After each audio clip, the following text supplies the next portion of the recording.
এই সোমনাথ সরে যাও।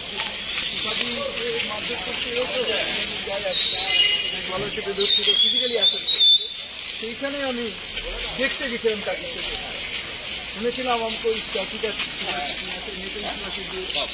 আছে ওখানে এই ঘটনাটা নাকি ঘটছিল। তো আমি সঙ্গে সঙ্গে ওখানে গেছিলাম, গিয়ে যখন নামছিলাম, নেমে ওনাকে খোঁজার চেষ্টা করছিলাম, সেই সময় একদল টিএমসির গুন্ডস আর কি 60-70 জন বা তার বেশি হবে, তারা এসে আমাকে অ্যাটাক করার চেষ্টা করে। এখন আপনাকে অ্যাটাক করা হয়েছে? এটা এনজেপিতে হয়েছে। আচ্ছা ঠিক আছে। নৃশংসতম জঘন্য ঘটনা এরকম আমরা আমার জীবনে তো খুব কমই শুনেছি। যাই হোক, এরকম ঘটনা কিন্তু পশ্চিমবঙ্গে এরকম অনেক রকম ঘটনা ঘটেই যাচ্ছে দিনের পর দিন, কিন্তু এটাতে পুলিশ আর কিছুতেই ধামা দিতে পারলো না।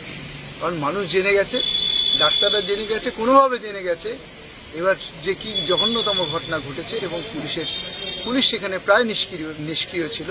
এবং ওখানকার যে আরজি করের যে প্রিন্সিপাল, তাকেও দেখতে পাচ্ছেন, সে পর্যন্ত নিজে ইনভলভ থেকে যাতে প্রমাণ লোপাট করা যায় তার সচেষ্ট, সে নিজে ভীষণভাবে সচেষ্ট ছিল।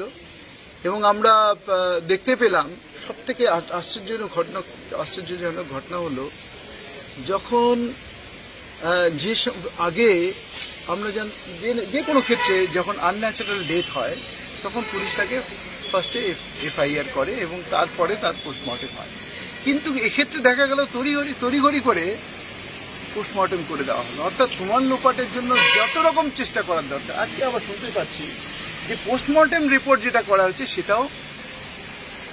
সেটাও ভুল করা হয়েছে এবং পাল্টে দেওয়া হয়েছে, বা যেরকম করা উচিত হয়নি সেরকম করা হয়েছে। তো এরকমভাবে পশ্চিমবঙ্গে পুলিশ চলছে মমতা ব্যানার্জির নেতৃত্বে। রাজ্যটাকে কোন জায়গায় নিয়ে যাচ্ছে আপনারা দেখতে পাচ্ছেন।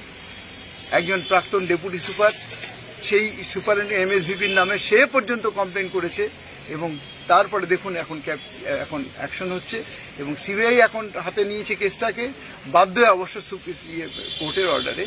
এবং তারপরে থেকেই এখন দেখুন একটার পর একটা তথ্য আমরা বেরিয়ে আসছে, একজনের পর একজনকে জিজ্ঞাসাবাদ চলছে। যথেষ্ট প্রমাণ যদি হয়ে থাকে নিশ্চয়ই তারা অ্যারেস্টেড হবে।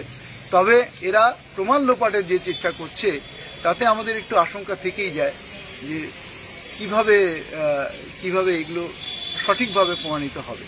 যাই হোক, সিবিআই চেষ্টা করছে, আমার আশা নিশ্চয়ই এটার যে মেয়েটা, যে নির্যাতিতা যে মেয়েটা, যার হত্যা করা হয়েছে, রেপ করে হত্যা করা হয়েছে, সে বিচার পাবে।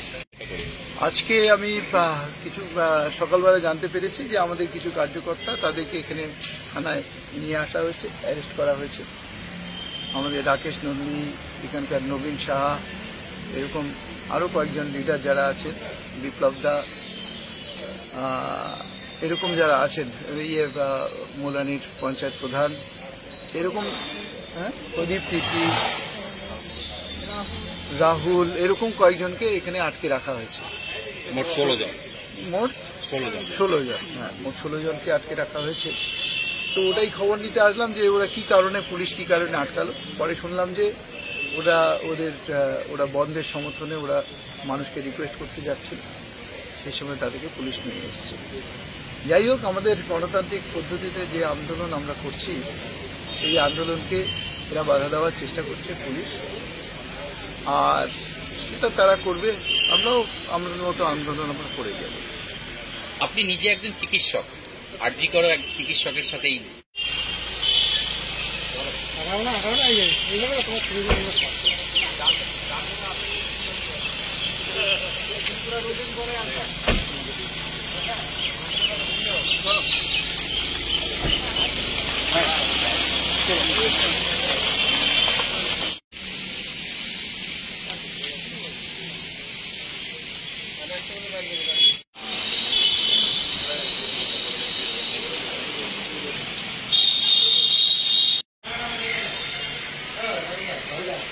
বাইরে থেকে আমরা